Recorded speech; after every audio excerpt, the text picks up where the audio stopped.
सभी को good morning. मैं ऋषिकेश और आपकी दैनिक करंट अफेयर की क्लास में आपका स्वागत है। जैसे कि आप जानते हैं, प्रतियोगी परीक्षाओं में सफलता के लिए करंट अफेयर का महत्व कितना ज़्यादा है। अगले 10-15 मिनट में हम आज की सबसे महत्वपूर्ण खबरों का विश्लेषण करेंगे, जो आपकी परीक्षा के लिए सीधा प्रासंगिक है, यानी कि इम्पोर्टेंट है। ठीक है, तो इस चैनल पर आपको मिलेगा डेली करंट अफेयर, वीकली और मंथली रिवीजन, एमसीक्यूज और क्विज भी। तो अभी चैनल को सब्सक्राइब करें, बेल आइकन दबाएं। ठीक है, तो चलिए शुरू करते हैं आज की क्लास। आज का पहला क्वेश्चन है, after the inclusion of the two wetland of Rajasthan in the list of the Ramsar site, what is the current number of the Ramsar sites in India? A 89, B 91, C 95 और आखिरी D 100। तो इसका correct answer है 91। राजस्थान के दो नए wetland Khichan और Maynard को रामसर सूची में शामिल करने के बाद भारत में रामसर स्थलों की कुल संख्या 91 हो गई है। हाल ही में विश्व पर्यावरण दिवस की पूर्व संध्या पर राजस्थान के खीचन और मेनार को रामसर स्थलों की सूची में जोड़ा गया है।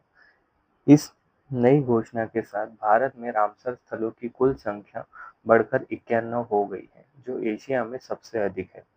राजस्थान में अब कुल 4 रामसर स्थल है, जिनमें पहले से मौजूद केवलादेव राष्ट्रीय उद्यान है, जो कि भरतपुर में है, और सांबर झील भी शामिल है। ठीक है, तो देखते हैं question number 2। According to the union ministry of the parliamentary affair, when will the monsoon session of the parliament be held? A 1 July, B 15 July, C 21 July या डी 29 जुलाई? इसका करेक्ट आंसर है ए 1 जुलाई। केंद्रीय संसदीय कार्य मंत्रालय यानी कि union ministry of parliamentary affair के अनुसार संसद का मानसून सत्र 1 जुलाई 2025 से आयोजित किया जाएगा। भारत की संसद साल में आमतौर पर 3 सत्र आयोजित करती है। बजट सत्र, जो कि होता है फरवरी से अप्रैल में। दूसरा है मानसून सत्र, जुलाई से अगस्त तक होता है। और तीसरा है शीतकालीन सत्र, जो कि नवंबर से दिसंबर तक होता है।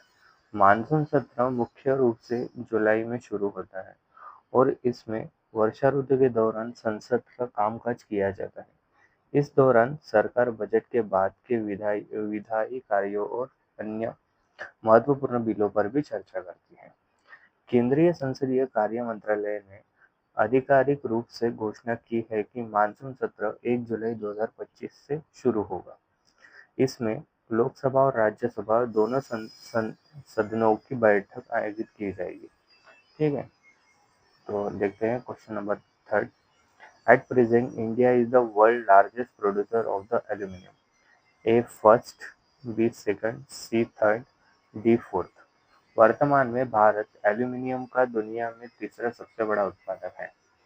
एल्यूमीनियम एक बहुत ही महत्वपूर्ण धातु है, जिसका उपयोग हवाई जहाज, ऑटोमोबाइल, बिजली बिजली निर्माण, पैकेजिंग आदि में किया जाता है।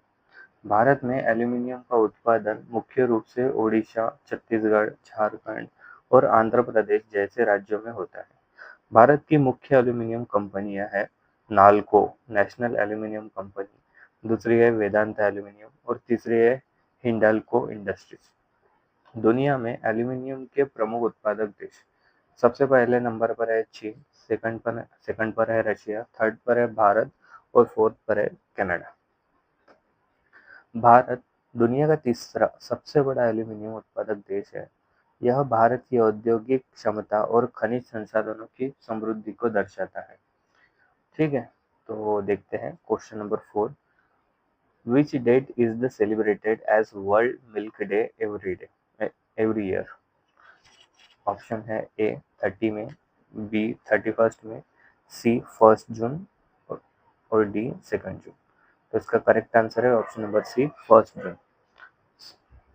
हर साल 1 जून को विश्व दुग्ध दिवस मनाया जाता है। यह दिन दूध और डेयरी उद्योग के महत्व को उजागर करने के लिए मनाया जाता है, जो पोषण, स्वास्थ्य, आर्थिक विकास और सतत कृषि में महत्वपूर्ण भूमिका निभाता है। विश्व दुग्ध दिवस की शुरुआत 2001 में संयुक्त राष्ट्र के खाद्य और कृषि संगठन द्वारा की गई थी। इस दिन को चुनने का कारण यह था कि कई देशों में पहले से ही जून की शुरुआत में दूध से संबंधित उत्सव मनाए जाते थे, जिससे एक नए वैश्विक दिवस के रूप में उपयुक्त बन गया।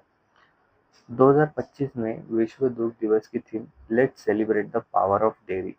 इसका उद्देश्य डेयरी उत्पादनों की शक्ति और उनके वैश्विक प्रभाव को मनाना था। विश्व दुग्ध दिवस न केवल दूध के पोषण संबंधी लोगों को रेखांकित करता है, बल्कि यह डेयरी उद्योग के सामाजिक, आर्थिक और पर्यावरणीय योगदान को भी मान्यता देता है।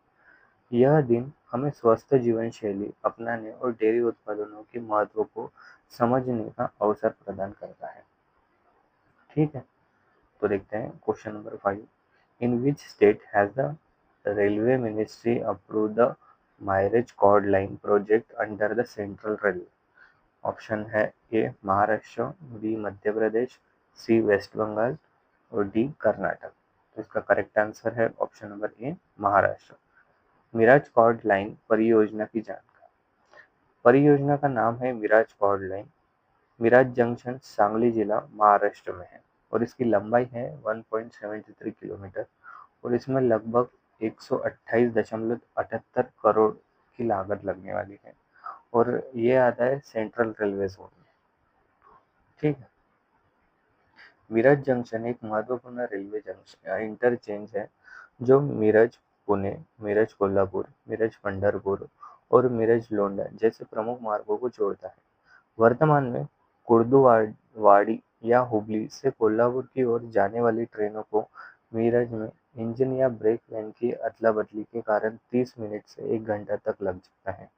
इस नई कॉर्ड लाइन के निर्माण से इन दोनों का समाप्त किया जाएगा, जिससे माल और यात्रियों दोनों की दक्षता में सुधार होगा।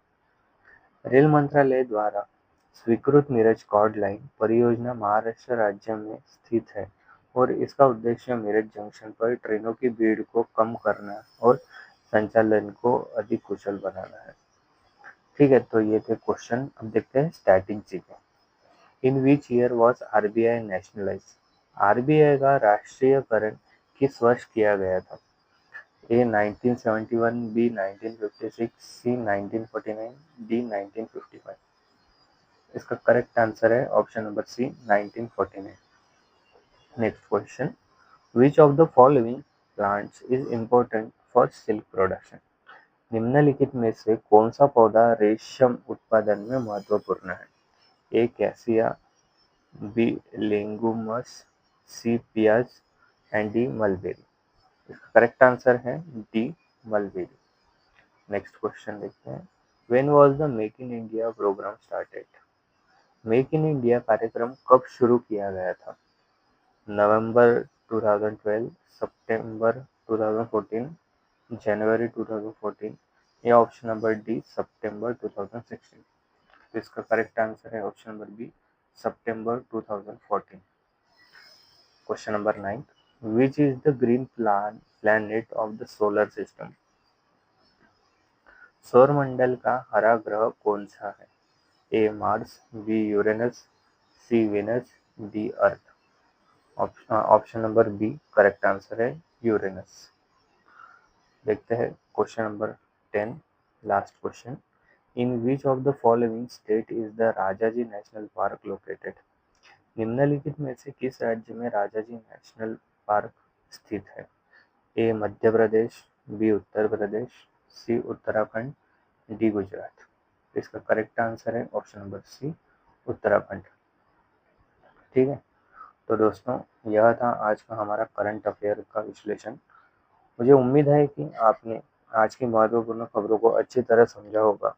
याद रखिए, सफलता सिर्फ एक दिन का काम नहीं, यह हर रोज की मेहनत का नतीजा है।